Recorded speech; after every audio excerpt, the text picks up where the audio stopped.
Just in the last 3 weeks, Trey, the FBI has arrested and brought to justice, thanks to the Department of Justice and Pam Bondi, 3 top 10 of the FBI's most wanted. Let me just say that again. Not 1, not 2, but 3 of the FBI's most wanted top 10 are now in custody because of our relationships with folks like Director Ratcliffe and Secretary Hegseth and Rubio, and the list goes on. But we've also returned to justice in just one short week's time one of the architects of the Abbey Gate explosion that killed 13 of our service members. We did that in 1 week. And just to put that in perspective, those folks have been on the run for 4 years. And in the last 12 months before I got into this seat, Trey, do you know how many top 10 FBI's most wanted were arrested by the FBI? 0. That's the difference. Yeah. 4 weeks in, we got 3, and we're just warming up. I don't know whether to be happy or upset, to be honest with you. I mean, I'm thrilled about the job Kash Patel is doing so far at the FBI, but if you're moving that quickly on catching all these dirt balls, that means the last administration pretty much knew where they were and just didn't do anything about it. Joining me now, the chairman of the House Judiciary Committee, somebody who can do something about all this garbage, Jim Jordan. Congressman, so look, all the credit in the world to Kash Patel. I'm happy, but so what, did the Biden administration just have the most wanted guys in a file? They were going to get to it next week or something? Well, it turns out when you're spending all your time going after pro-life Catholics, calling them extremists, or investigating moms and dads showing up at school board meetings, you don't have time to go get the really bad guys. So God bless Pam Bondi and Director Patel, the entire Justice Department, and the Trump administration for focusing on the things the American people want law enforcement, want our administration to focus on. So I think that's the fundamental difference. Yeah, I think you're right. Something I've harped on many times, something you and I have discussed many times is, well, what Christopher Wray and virtually everyone at the FBI did all the time was a little video like this. The injunction itself is a subject of ongoing litigation, and so I'll decline to comment further. As you know, this is a very active, ongoing investigation, and there are some restrictions on that. It's an issue of commenting on ongoing criminal investigations, which is something that by longstanding department policy we are restricted in doing. There is an ongoing, very important ongoing special counsel investigation that's now in court. And so not only do I not want to talk about the ongoing investigation, the internal deliberations related to it are even more sensitive. As you know, this is an ongoing case, and internal deliberations about I'm not asking about the facts of the case. Obviously, that's stonewalling. Everyone knows what that is. They leave the cases open so they don't have to tell you the truth about anything. Is that going to change? Yeah. It is. And look, we sent, like 3 weeks ago, we sent 7 subpoenas to Director Patel, and we got responses right away. I mean, they've turned over information. They're working with us on other information that's part of those subpoenas, that's covered by those subpoenas that they're getting to us. Again, night and day, working with Pam Bondi, with Todd Blanche, the Deputy Attorney General, with Kash Patel, the Director of the FBI, Dan Bongino, night and day, trying to get the information, answer the questions the American people have about some of these issues. Like here, 26 confidential human sources were at the Capitol on January 6, 2021. I'd like to know about these. 17 of those 26 went in restricted space, which they were not authorized to do. 4 actually went in the Capitol. 2 of the 4 who went in the Capitol were asked to be there by the FBI.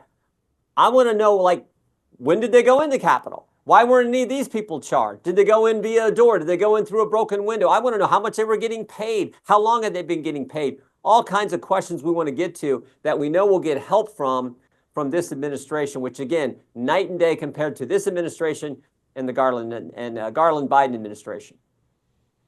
Yeah, the information, the truth is going to be so ugly. Honestly, I'm worried about even finding out about it. I know you've been all over it. You've already brought it up. Going after Catholics, infiltrating the Catholic Church, going after school board parents.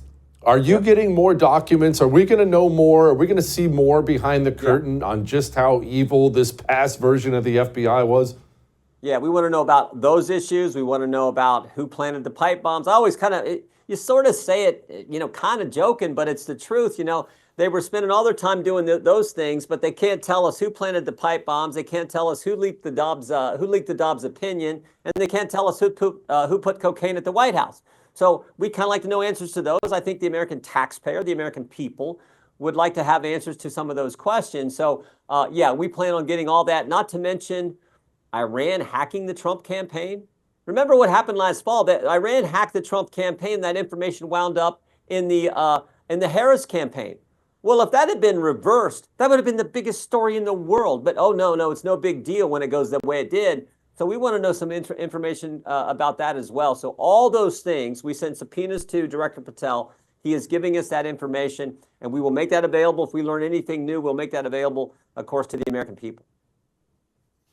Not to get sidetracked, 'cause I want to ask you about these judges and things like that, but Iran, I mean, they famously not even very shy about the fact they were trying to, and probably still are, assassinate Donald Trump before he took the office again, hacking the campaign. This is a bad state actor. How much ugliness is this country up to in regards to us?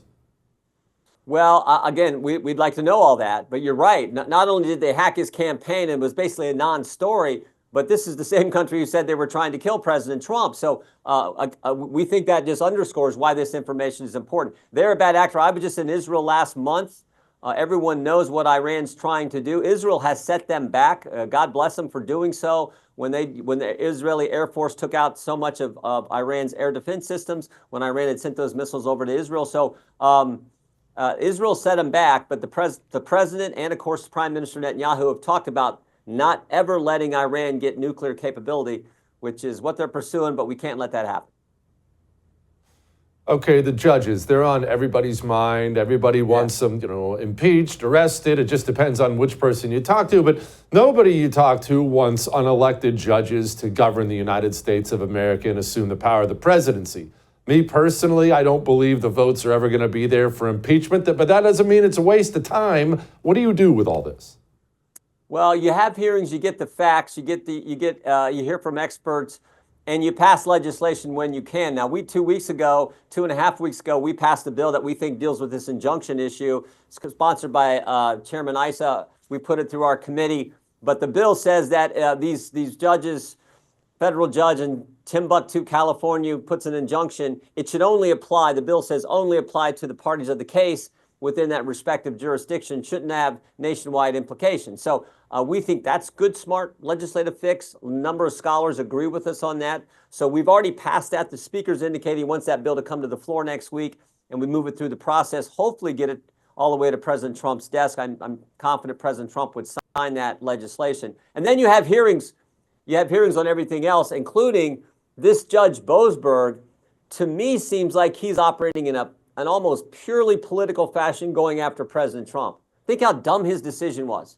Turn the plane around, Jesse. Bring the bad guys back to America. Bad guys who are here illegally, who did terrible things, who are hardened criminals, who are members of a gang, the Trinity Agua gang. Like, turn it around. That's the dumbest thing I've ever heard. And President Trump was clearly functioning in a constitutional fashion. Article 2, Section 1, Sentence 1 says executive power shall be vested in a president of the United States. And then the statute, the Alien Enemies Act, says if there's a predatory incursion, what else can you say this gang is?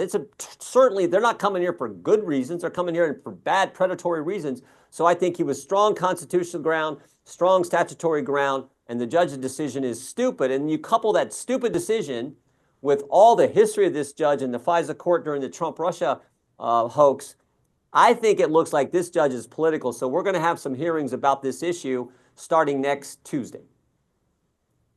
Congressman, you were a great wrestler. You were at the Wrestling National Championship game with President Trump. What was it like sitting there, watch a disgusting junior college like Penn State win its 4th national championship in a row? That is... Yeah, I mean, Penn State's amazing. Coach Sanderson and his staff and their that program has been true. It was like Iowa back in the old days when I wrestled. They're just dominating right now. But it was a great night. The crowd loved President Trump. He got this huge ovation when he came in. But the highlight, of course, was a heavyweight match where the young man from Oklahoma State who went to the Air Force Academy knocks off the toughest guy on the planet. I mean, Gable Stevenson, the guy who got beat by Wyatt Hendrickson, Olympic champ, national champ, everything. And for Wyatt Hendrickson to beat him was truly an amazing. I told the president, that doesn't happen if you're not there. Because this young man knew that it was the commander-in-chief who was going to be there, his boss, as he said. And I think he wrestled a match of his life.